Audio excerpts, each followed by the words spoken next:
Hey guys, how's it going? So I'm back. This video is with my S1000RR, the new model.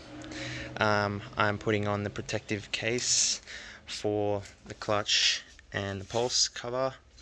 So I'll put another one there. I've already got my clutch cover here. You get 4 extended bolts with it, which means you will need to take off 4 of these original ones. So I've gone ahead and started by removing the fairing in each corner, and that's just loosening it up so you will be able to get to this one underneath.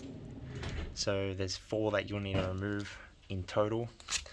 Those 4 include this middle one here, the third clockwise from the top, and then the 2 bottom ones here.